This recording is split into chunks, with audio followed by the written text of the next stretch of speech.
आज के वीडियो में हम चक्रवृद्धि ब्याज से संबंधित हर एक टाइप का समझने का प्रयास करेंगे। और इससे पहले वाले वीडियो में जो चक्रवृद्धि ब्याज का जो बेसिक था फॉर्मूले, उनको हम उसमें समझ चुके हैं। आज जितने भी टाइप हैं उनके बारे में जो क्वेश्चन बच सकते हैं उनको समझने का प्रयास करेंगे। तो हमारी पहली टाइप है कि कोई धन टी समय में स्वयं का n गुना हो जाए तो चक्रवृद्धि ब्याज की किस दर से, यानी कि वह किस दर से n गुना होगा, यानी कि वह टी समय में n गुना होगा तो वह किस दर से होगा। तो हमारा प्रश्न देखिए कि यदि कोई धन 2 वर्ष में स्वयं का 16/9 गुना हो जाए तो चक्रवृद्धि ब्याज की दर क्या होगी। हमें दे रखा है कि कोई धन स्वयं का 16/9 गुना हो जाए तो चक्रवृद्धि किस दर से वह होगा 2 वर्ष में। तो हमने माना कि इसमें हमने इसको मान लिया हमने मूलधन और इसको मान लिया हमने मिश्रधन। तो हमारा मूलधन हो गया 9x और मिश्रधन हो गया हमारा 16x। हमें पता है कि हम मिश्रधन में से मूलधन निकालेंगे तो हमारे पास ब्याज प्राप्त हो जाएगा। तो हमारे पास पता है कि हमें मिश्रधन बराबर मूलधन इंटू में 100 प्लस r/100 की पावर समय। ये हो गया। यहाँ तक आपको समझ में आ गया होगा क्योंकि पहले वाले वीडियो में ये बेसिक चर्चा हम कर चुके हैं। अब आगे देखिए,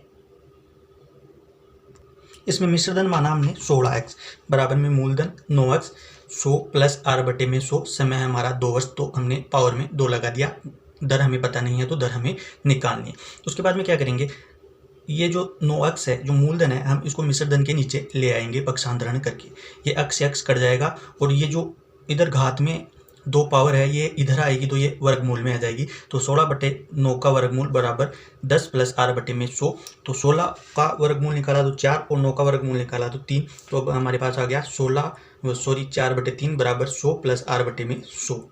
अब हम इसको वचर गुना करते हैं तो हमारे पास आ गया 300 प्लस 3r बराबर में 400। ये आ गया। अब हमें इस 300 को इस तरफ ट्रांसफर करेंगे तो ये 3r बराबर में 100 हो गया। 100 होने के बाद हमें r की वैल्यू निकालनी है इसमें। तो r की वैल्यू निकालने के लिए हम 100 में 3 का भाग देंगे। तो 100 में 3 का भाग दिया तो 33 सही 1/3% हमारी दर आ गई, जो कि हमारा आंसर है। इसमें यही निकालना था। क्वेश्चन था कि कोई धन 2 वर्ष में स्वयं का 16/9 गुना हो जाए तो चक्रवृद्धि ब्याज की दर क्या है। तो चक्रवृद्धि ब्याज की दर 33 सही 1/3% है। उम्मीद करता हूँ यह टाइप आपको अच्छे से समझ में आई होगी। अगली टाइप देखते हैं। 2 है, यदि कोई धन t1 वर्ष में n1 गुना जबकि t2 वर्ष में n2 गुना हो जाए तो चक्रवृद्धि ब्याज की दर क्या होगी। अब हमें देगा कि t1 वर्ष में दे देगा कि n गुना हो गया और t2 वर्ष में n2 गुना हो गया तो चक्रवृद्धि ब्याज की दर क्या होगी। तो प्रश्न देखिए कि कोई धन 2 वर्ष में 1.6 गुना जबकि 4 वर्ष में 2.5 गुना हो जाता है तो चक्रवृद्धि ब्याज की दर क्या होगी। कि कोई धन है वो 2 वर्ष में 1.6 गुना हो रहा है और 4 वर्ष में हो रहा है 2.5 गुना। तो हमें इसकी दर निकालनी है। तो हमें मूलधन भी पता नहीं है और दर भी पता नहीं है। तो हमने मान लिया कि मूलधन है x और दर है r%। तो हम जो चक्रवृद्धि ब्याज का सूत्र है उससे हम निकालेंगे कि मिश्रधन बराबर में मूलधन इंटू में 100 प्लस r/100 की पावर समय माइन। ये हो गया। तो ये हम निकालेंगे तो इसमें हमने मिश्रधन हमें दे रखा है, ये रहा 1.6 गुना हो रहा है। तो हमने मूलधन हो गया x इंटू में 100 प्लस r/100 की पावर 2, यानी कि 2 वर्ष का दे रखा है। और मिश्रधन दे रखा है हमें 1.6 x, हमने इसको मान लिया, इसको दे दिया समीकरण नंबर 1। ये इक्वेशन नंबर 1 बन गई। अब इससे हम इक्वेशन नंबर 2 बनाएंगे। फिर 2 बनाने के बाद में देखते हैं क्या होता है। दूसरे में दे रखा था कि हमें 4 वर्ष में वो धन 2.5 गुना होता है। तो x हमें मूलधन रख दिया, x इंटू में 100 प्लस r/100 की पावर 4 बराबर में 2.5x। ये समीकरण नंबर हमारा 2 बन गया। अब हमें क्या करना है कि समीकरण 2 में समीकरण 1 का भाग देना है। तो समीकरण 2 में हमने 1 का भाग दिया तो ये x से सिंपली x कट गया और ये x से x कट गया। और ये जो पावर है ऊपर जाएगी तो ये माइनस की होगी। यहाँ 2 माइनस हो जाएगा, पावर में से माइनस होगी, इसमें से नहीं होगी। तो पावर में से माइनस करेंगे तो 4 में से 2 गया तो हमारे पास 2 बच गई, यानी कि 100 प्लस r/100 की पावर 2 बराबर में ये पॉइंट से पॉइंट यहाँ कैंसिल हो गया। तो ये हमारे पास हो गया 25/16। 25/16 हो गए। तो अब क्या करेंगे, जो ये हमारे पास यहाँ पावर है ये यहाँ से हटेगी तो यहाँ वर्गमूल में जाएंगी।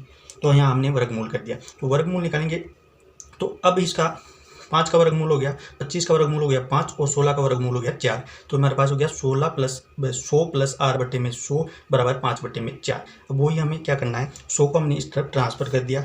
ये हो गया 25 और 25 को 5 से मल्टीप्लाई करेंगे तो हमारे पास आएगा 125। 125 आएगा तो 100 प्लस आर बराबर में 125। हमें आर की वैल्यू निकालनी है, तो आर बराबर 125 में से 100 निकाला तो हमारे पास आ गई 25%, यानी कि दर आ गई हमारे पास 25%। तो प्रश्न था कि कोई धन 2 वर्ष में 1.6 गुना जबकि 4 वर्ष में 2.5 गुना हो जाता है तो चक्रवृद्धि ब्याज की दर क्या होगी? तो चक्रवृद्धि ब्याज की दर 25% होगी। उम्मीद करता हूँ ये टाइप भी आपको अच्छे से समझ में आ गई होगी। अगली टाइप देखते हैं। नंबर 3 है कि कोई धन पी टी वर्ष में कितने प्रतिशत चक्रवृद्धि ब्याज की दर से ए हो जाएगा। हमें दे रखा है कि कोई धन है पी और टी वर्ष में कितने प्रतिशत चक्रवृद्धि ब्याज की दर से ए हो जाएगा। तो प्रश्न देखिए कि 1600 रुपये का कितने प्रतिशत वार्षिक चक्रवृद्धि ब्याज की दर से 2 वर्ष का चक्रवृद्धि ब्याज 164 रुपये होगा।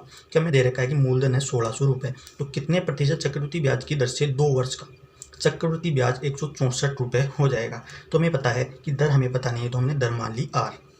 अब हमें जो चक्रवृद्धि ब्याज का सूत्र है हम इसे सरल करते हैं। मूलधन बराबर में हो गया 1600 इंटू 100 प्लस आर बटे में 100, और ये 2 वर्ष दे रखा है तो पावर में 2 आ गया, माइनस 1600 मूलधन गया तो हमारे पास आ गया चक्रवृद्धि ब्याज 164 जो दे रखा है।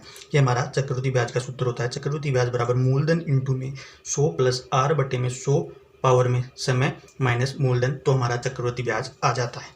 अब आगे देखिए, आगे हमारा कि हमने क्या किया, हमने जो ये 1600 था, ये 1600 था, इसको इस तरफ ट्रांसफ़र कर दिया तो हमारे पास ये क्या हो गया, ये 1764 रुपये हो गया। अब 1764 तो हो गया, अब हम इसको ये जो गुणा में है इस तरफ जाएगा तो ये भाग में जाएगा तो ये हो गया 1600 नीचे।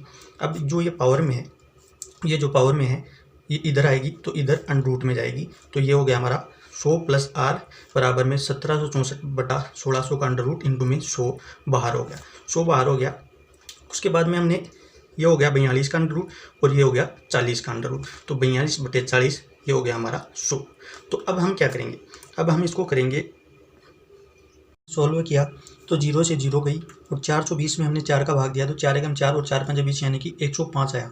105 आया तो अब ये 100 इस तरफ ट्रांसफर होगा तो ये माइनस में आएगा, तो आर की वैल्यू आएगी हमारे पास 105 माइनस में 100 बराबर में 5%, यानी कि उसकी दर 5% है। जो 1600 रुपये का जो हमने रुपये दिए थे 2 वर्ष के लिए और उसका चक्रवृद्धि ब्याज 164 रुपये में प्राप्त हुआ था, उसकी दर हमें 5% प्राप्त हुई है। तो उम्मीद करता हूँ ये टाइप भी आपको अच्छी तरीके से समझ में आ गई होगी। देखते हैं अगली टाइप। नंबर 4 में हमारा क्वेश्चन बनेगा कि यदि कोई धन T1 वर्ष में A1 तथा T2 वर्ष में A2 हो जाए तो चक्रवृद्धि ब्याज की दर क्या होगी।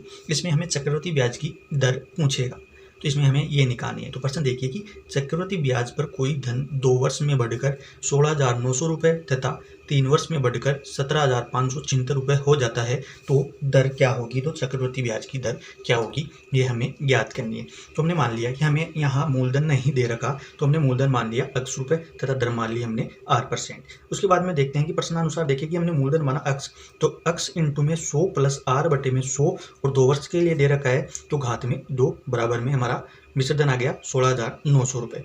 तो ये हमारी बन गई इक्वेशन नंबर 1। आगे देखिए कि आगे हमें दूसरी इक्वेशन दे रखी है फिर कि x इंटू 100 प्लस आर बटे में 100 की पावर 3, यानी कि 3 वर्ष में हमारा धन हो रहा है 17,576 रुपये हो जा रहा है। तो ये हमारी इक्वेशन नंबर 2 बन गई। अब हमें क्या करना है, अब हमें इक्वेशन 1 में इक्वेशन 2 में इक्वेशन 1 का भाग देना है। तो इक्वेशन 2 में इक्वेशन 1 का भाग देते हैं। ये हो गई हमारी इक्वेशन नंबर 2, यानी कि x इंटू में 100 प्लस आर बटे में 100 की पावर 3 बटे में x इंटू 100 प्लस आर बटे में 100 की पावर 2 बराबर में ये मैंने लिख दिया। अब हम क्या करेंगे कि x से x तो कैंसिल, ये 2 पावर है ये ऊपर जाएगी तो ये माइनस की होगी यहाँ, तो 3 में से 1 जाएगा तो हमारी ये बच जाएगी ये वाला, और ये हो गया 17,576 बटे में 16,900। उसके बाद में क्या करेंगे, उसके बाद में हमें करना ये है कि हमने ये 2 जीरो से ये 2 जीरो काट दी। उसके बाद में हमने इसको इससे गुणा करना है और इसको इससे, तो ये हो गया हमारा 100 गुणनतर कोष्टक में 100 प्लस आर बराबर में 17,576। तो ये हो गया हमारा 100 गुणनतर आर, और जो इसमें हमने 100 को 100 गुणनतर से इंटू किया तो ये हमारा हो गया 16,900, और इसको हमने 17,576 में से माइनस किया तो ये हो गया हमारा 670। अब हमें यहाँ आर की वैल्यू निकालनी है, तो 100 गुणनतर को हम इसमें 670 में भाग दे देंगे, तो भाग देंगे तो 100 गुणनतर 670 को 4 बार कटेगा तो ये हमारी दर आ गई 4%, यानी कि जो 2 वर्ष में बढ़कर 2 वर्ष का जो 16,900 रुपये था 3 वर्ष में बढ़कर 17,576 हुआ, उसकी दर थी 4% की दर से वो धन बढ़ा है। तो उम्मीद करता हूँ ये टाइप भी आपको समझ में आई होगी। नंबर 5 है। टाइप नंबर 5 में कैसा क्वेश्चन बनता है उसको समझने का प्रयास करते हैं। तो किसी धन P का 8% वार्षिक ब्याज की दर से 2 वर्ष बाद साधारण ब्याज व चक्रवृद्धि ब्याज में अंतर डी हो। जरूरी नहीं है यहाँ 2 वर्ष हो, 3 वर्ष हो, कुछ भी कितने भी वर्ष हो सकते हैं, ये मैंने केवल ऐसे ही लिख दिया है। तो इस प्रकार का क्वेश्चन बनता है, तो उसको कैसे सोल्व करते हैं जरा समझने की कोशिश करते हैं। पहला क्वेश्चन है, इसमें 2 क्वेश्चन देखेंगे कि हम उसमें मूलधन भी निकालना सीखेंगे और दर भी निकालना सीखेंगे। 2 क्वेश्चन देखेंगे। यदि 2500 रुपये का 2 वर्ष का चक्रवृद्धि ब्याज तथा साधारण ब्याज का अंतर 169 रुपये हो तो दर क्या होगी। इसमें हमें दर निकालनी है। तो 2500 रुपये मूलधन है, 2 वर्ष का समय है और साधारण ब्याज और चक्रवृद्धि ब्याज में 169 रुपये का अंतर है। तो इसमें मान लिया हमने दर है 8%। अब हम देखेंगे प्रश्नानुसार प्रश्न में क्या दे रखा है। प्रश्न में दे रखा है हमें कि 2500 रुपये मूलधन दे रखा है, 2 वर्ष का दे रखा है। तो 2500 इंटू में 100 प्लस आर बटे में 100 की पावर 2 माइनस 2500, ये हो गया हमारा चक्रवृद्धि ब्याज। उसमें से निकालेंगे हम साधारण ब्याज भी माइनस करेंगे, यानी कि 2500 इंटू दर इंटू समय बटे में 100। तो 2500 इंटू आर इंटू 2 बटे में 100, ये हो गया हमारा साधारण ब्याज। इन दोनों को अंतर दे रखा है हमें 169। तो प्रश्नानुसार हमने इसको लिख लिया। अब हम इसको सोल्व करेंगे, क्योंकि हमें दे रखा है कि मूल चक्रवृद्धि ब्याज का सूत्र ये होता है, आप सबको पता है ये, और साधारण ब्याज का सूत्र होता है ये। अब हम इसको सोल्व करेंगे। तो सोल्व करने के लिए हम क्या करेंगे, जो हमने इसको ऐसे कैसे रख लिया पहले, और जो ये हो गया हमारे पास 2500, इसको काट दिया पहले हमने 2 जीरो से, 2 जीरो 25 50 आर हो गया। तो हमने 50 आर इस तरफ ट्रांसफ़र कर लिया। तो ये इधर माइनस का था, यहाँ के प्लस का हो गया। उसके बाद में हमें क्या करना है, उसके बाद में हमें करना है, तो हमने किया आगे, इसमें 2500 तो इस तरफ ट्रांसफ़र कर दिया। तो ये 2500 माइनस के इधर आएगी तो प्लस के, तो ये हो गए हमारे 2669। उसके बाद में हमें इसको करना है। तो इसको खोलने के लिए हमने क्या किया, ये 2500 हो गया। उसके बाद में इसको खोला तो ये गुणा में 10,000 plus 200 R plus R square बट्टे में 100 इंटू में 100। तो इसको हमने 2 जीरो से 2 जीरो और 25 चौक 100, तो हमने इसको ऐसे लिख दिया। उसके बाद में क्या करना है, उसके बाद में हमने किया इस 4 को इससे मल्टीप्लाई किया। इस 4 को इससे मल्टीप्लाई किया तो ये हो गया हमारा, ये 4 को 2669 से मल्टीप्लाई करेंगे तो 10,676 प्लस में 200 आर, इसको 4 से मल्टीप्लाई करने के बाद उसके बाद में क्या करना है, उसके बाद में हमें करना है कि ये आर स्क्वायर इधर रह गया, हमने 10,000 को इस तरह ट्रांसफ़र कर दिया और 200 आर से 200 आर कैंसिल, क्योंकि ये भी प्लस का ये भी प्लस का, ये इधर जाएगा तो माइनस का हो जाएगा, कैंसिल हो जाएगा। और 10,676 में से 10,000 माइनस किए तो हमारे पास 676 बचे। अब इसका आर स्क्वायर है तो स्क्वायर हटाएंगे तो इस तरफ ये रूट आएगा, तो रूट आया तो 676 रूट होता है हमारा 26 का, 26 का रूट होता है। तो आर बराबर क्या आया, आर बराबर हमारी दर आ गई 26%। इसमें दर पूछा था कि दर क्या होगी, दोनों का अंतर दे रखा था हमें ब्याज का, और 2 वर्ष का दे रखा था और 2500 रुपये, तो उसकी दर हमें 26% निकाली। अब हम इसका दूसरा प्रश्न देखते हैं जो हमें उसमें मूलधन निकालना है। तो चलिए देखते हैं। टाइप का सेकंड प्रश्न हमारा कि 15% वार्षिक ब्याज की दर से 2 वर्ष में किसी धनराशि पर साधारण ब्याज व चक्रवृद्धि ब्याज का अंतर 144 रुपये हो जाता है, वह धनराशि क्या है। अब हमें यहाँ मूलधन ज्ञात करना है, तो इसे समझने का प्रयास करते हैं आसान भाषा में। तो माना हमने मूलधन मान लिया x रुपये, तो x रुपये माना, तो हमने दे रखा है कि 15% वार्षिक ब्याज की दर से 2 वर्ष के लिए, तो हमने रख दिया x इंटू में एक 15% है तो 115 बटे में 100 की पावर 2 माइनस x, ये हो गया हमारा चक्रवृद्धि ब्याज। उसके बाद में हमें साधारण ब्याज भी रखना है, तो x इंटू में 15 इंटू 2 बटे में 100, ये हो गया हमारा साधारण ब्याज, और इन दोनों का अंतर दे रखा है हमें 144। अब हम इसको आगे समझने का प्रयास करते हैं। अब हमें आगे क्या करना है, क्योंकि हमें इसको 5 से काट दिया तो ये हो गया 23 और ये हो गया 20। अब ये पावर है इनकी, यानी कि 23 की पावर 2 और 20 की पावर 2, तो 23 को 23 से मल्टीप्लाई किया तो 529 आए, 529 आए, और 20 को 20 से मल्टीप्लाई किया तो ये हो गया 400। उसके बाद में हमें क्या लेना है, लघुत्तम लेना है। लघुत्तम लेंगे तो ये नीचे 400 है तो यहाँ भी 400 होंगे, तो ये तो 529 x तो हो गया। उसके बाद में 400 को x से करेंगे तो 400 x, और उसके बाद में हमने इसको कर दिया 20 से 5 से काटा, 5 × 15 और 5 दूनी 10, ये हो गया। उसके बाद में हमें क्या करना है, उसके बाद में हमें ये करना है कि इसको किया हमने 2 से ये हो गया 10। तो अब हम इसको 400 का भाग देंगे तो इसमें 10 तो एक जीरो से एक जीरो कट जाएगा। अब इसे हमें 40 से गुणा करना है, तो 40 को 3 से मल्टीप्लाई किया तो 120 x आ गया, बराबर में 144। अब हम इसको सोल्व करते हैं, तो इसको सोल्व करने पर हमारे पास प्राप्त हुआ 9x, और ये जो यहाँ भाग में था ये यहाँ गुणा में आ जाएगा, तो 144 इंटू में 400। तो x की वैल्यू निकालनी है तो हमें इसमें 9 का भाग देंगे। 9 का भाग देंगे तो 9 का भाग देने पर हमारे पास x की वैल्यू आएगी 4400 रुपये। तो हमने ये मूलधन निकाल लिया कि वह राशि कितनी थी, वह राशि 4400 रुपये, वह 6400 रुपये थी, जिस पर 15% वार्षिक ब्याज की दर से 2 वर्ष में साधारण ब्याज और चक्रवृद्धि ब्याज में अंतर 144 रुपये था। तो उम्मीद करता हूँ टाइप नंबर 5 आपको अच्छी तरीके से समझ में आ गई होगी। ऐसे ही मन लगा के पढ़ते रहिए, स्वस्थ रहे, मस्त रहे। जय हिंद, जय भारत।